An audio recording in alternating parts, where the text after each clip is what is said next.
যখন আপনি কোনো তন্ত্র মন্ত্র প্রয়োগ করছেন, কোনো কিছু করছেন, তারপরেও যদি আপনি ফল না পান, তবে আপনি কি করবেন? আজকে এমন একটা জিনিস আমি আপনাদের বলবো, যখন আপনি আপনার কোনো ইচ্ছা পূরণ করতে পারছেন না, কোনো সফলতা পাচ্ছেন না, কোনো একটা মনস্কামনা পূরণ করতে পারছেন না, সেই সময় আপনি কি করবেন? অর্থাৎ যাতে করে আপনি সফল হন বা আপনার ইচ্ছা পূরণ হয় বা আপনি যে কাজের জন্যে কাজটা করছেন, কোনো উদ্দেশ্য নিয়ে একটা তন্ত্রক্রিয়া করছেন, সেই কাজে যাতে আপনি চটজলদি সফলতা পান। আজকে খুব মনোযোগ সহকারে শেষ পর্যন্ত ভিডিওটা দেখবেন। যদি ভিডিও ভালো লাগে অবশ্যই চ্যানেলটা সাবস্ক্রাইব করে পাশে থাকবেন। তো দেখুন, আমরা জানি সকল মানুষের কিন্তু সমানভাবে কাজ হয় না।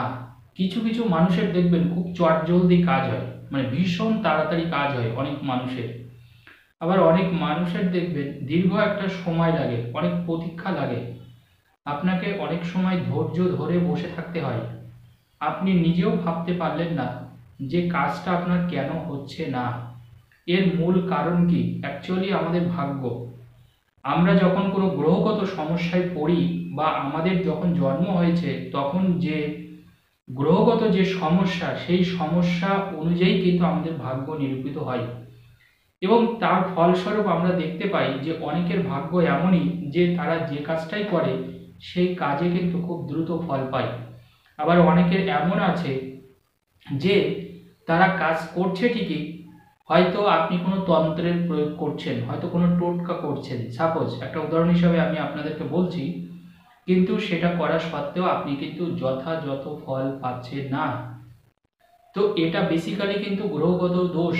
যখনই আমাদের হরোস্কোপে বিভিন্ন দোষ থাকবে, জন্মকালীন হরোস্কোপে যখন আমাদের জন্ম হয়েছে, সেই হরোস্কোপে যদি আমাদের দোষ থাকে, তবে জানবেন আমাদের কাজ পেতে সমস্যা হয়। সেই জন্যে কিন্তু আমরা কোনো গুরু ধরে কাজ করি যারা এই বিষয়ে পারদর্শী। আজকে আমি আপনাদের এমন একটা টিপস বলে দেব, যাতে করে সেই জিনিসটা আপনারা করবেন, তারপরে যে কোনো কাজ বা যে কোনো ইচ্ছা আপনি অতীব সহজে পূরণ করতে পারবেন। সেটা কিভাবে আপনি পূরণ করবেন সেটা আমি বলে দিচ্ছি, খুব মন দিয়ে শুনুন। আপনি একটা বট গাছের শিকড় নেবেন। আপনি যে কোনো শিকড়ের দোকানে বট গাছের শিকড় যদি না পান, তাহলে একটা বট গাছের পাতা লাগবে। বট গাছের পাতা অথবা বট গাছের শিকড়, দুটোর যে কোনো একটা হলেই হবে, মনে রাখবেন। বট গাছের পাতা হলেও হবে, বট গাছের শিকড় হলেও হবে।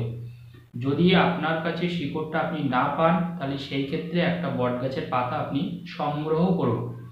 এবার দেখুন, আপনি বট গাছের শিকড় কোথায় পেতে পারেন? যে কোনো গাছতে তো আপনি পেতেই পারেন। দ্বিতীয় কথা হচ্ছে, যেখানে দেখবেন গাছ বিক্রি হয়, শিকড় বিক্রি হয়, যে কোনো স্টেশনের উপরে দেখবেন বিভিন্ন গাছের শিকড় আপনি পেয়ে যাবেন, সেরকম জায়গা থেকেও আপনারা কালেক্ট করতে পারেন। তো আপনি একটা বট গাছের শিকড় নেবেন অথবা একটা বট গাছের পাতা। আপনি নেওয়ার পরে আপনি ওই বট গাছের শিকড় যদি আপনি নেন, তাহলে সেই ক্ষেত্রে আপনি কি করবেন এবার একটু বলে দিই।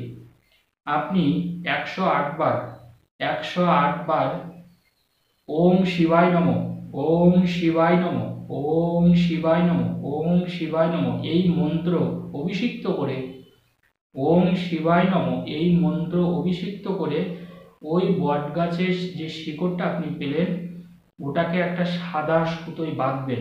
মনে রাখবেন, ওম শিবায় নমঃ এই মন্ত্র অভিষিক্ত করে ওটাকে একটা সাদা সুতোয় বাঁধার পরে আপনি 1 গ্লাস জল নেবেন, 1 গ্লাস পাত্রে জল নেবেন। জল নিয়ে ওই শিকড়টা আপনি ওই জলটার মধ্যে ডুবিয়ে দেবেন। জলটার মধ্যে ডুবিয়ে দেওয়ার পরে ওই জল আপনি স্নান করার পরে 2-1 ফোঁটা গুনে গুনে 11 দিন আপনার গায়ে মাথায় ছিটিয়ে দেবেন। 2-1 ফোঁটা কিন্তু ছিটাবেন, সেটা আপনার 1 ফোঁটা হলেও হবে। ওই জল তারপরে 11 দিন পরে আপনি ওই জলটা সব ফেলে দেবেন। তাহলে আমি কি বললাম, আমি আরেকবার আপনাদেরকে রিপিট করে দিই। আপনারা একটা বট গাছের শিকড় নেবেন অথবা বট গাছের পাতা। এটা কারা প্রয়োগ করবেন? যাদের সব কাজ আটকে যাচ্ছে, এটা কিন্তু ভীষণ ভাইটাল। মনে করুন আপনি কোনো টোটকা করছেন, কোনো তন্ত্রমন্ত্র করছেন, কিন্তু কাজ হচ্ছে না, মানে আপনি সেই কাজে ফল পাচ্ছেন না। কিন্তু অনুরূপভাবে অন্যরা কাজ করছে, তারা ফল পেয়ে যাচ্ছে। হয়তো আপনি আর্থিক সমস্যায় ভুগছেন, কথার কথায় বলি, সেই আর্থিক সমস্যার জন্য কোনো কিছু একটা করছেন, ঈশ্বরের কাছেও প্রার্থনা করছেন, আলাদা করে মন্দিরে পুজো দিচ্ছেন, তারপরেও আপনি কাজ পাচ্ছেন না। তো সেই ক্ষেত্রে আপনি এই অ্যাপ্লাই করুন, আপনি ম্যাজিকের মতন কাজ পাবেন, এইটুকু বলে দিই। আপনার যে দোষগুলো থাকবে সেই দোষগুলো কিন্তু আপৎকালীনভাবে চলে যাবে। তখন কি হবে, তখন আপনি শুদ্ধ হয়ে যাবেন। তারপরে আপনি যে ইচ্ছা প্রকাশ করবেন বা যে সফলতা চাইবেন, যে কোনো, সেটা ভালোবাসা হতে পারে, অর্থ হতে পারে, পারিবারিক সুখ হতে পারে, সমৃদ্ধি হতে পারে, মানে আপনার যে সমস্যা আছে আপনি সেই সমস্যার কথা উল্লেখ করে এটা প্রয়োগ করবেন। বট গাছের শিকড় নিয়ে সেটাকে সাদা সুতোয় বাঁধবেন। সাদা সুতোয় বাঁধার পরে ওম শিবায় নমঃ, ওম শিবায় নমঃ এই মন্ত্র 108 বার অভিষিক্ত করবেন। অর্থাৎ এই মন্ত্র 108 বার অভিষিক্ত করার পরে এই মন্ত্র জাগ্রত হবে। এই মন্ত্র জাগ্রত করার পরে একটা কাচের গ্লাসে আপনি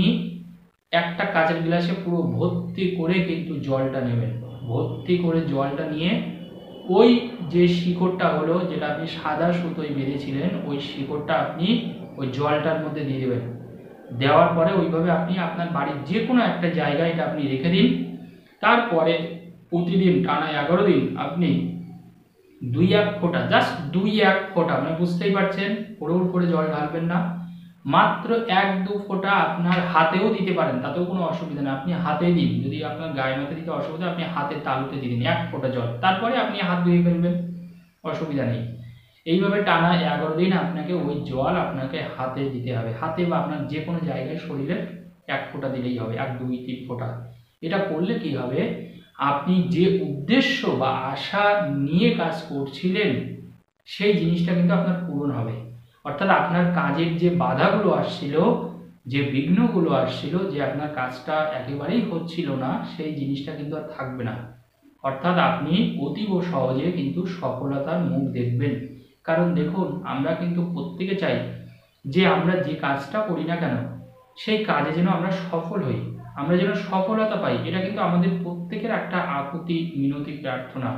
যদি আমরা সফলতা পাই তবে জানবেন আমাদের কিন্তু আর চাওয়ার কিছু থাকে না। কিন্তু সেই সফলতাও অনেক সময় আটকে যায় যদি দেখা যায় আমাদের জন্মকালীন হরোস্কোপের কোনো দোষ রয়েছে। তো সেই ক্ষেত্রে যারা দোষ কাটাতে পারবেন না তারা এই কাজটা অন্তত করুন, তাতে কিন্তু আপনারা যেটা পারবেন তারা কিন্তু আপনারা কাজটা পাবেন। কারণ আমরা কাজ করে যদি তার ফল না পাই তখন তো আমাদের খারাপ লাগে, আমাদের বিশ্বাস নষ্ট হয়ে যায়।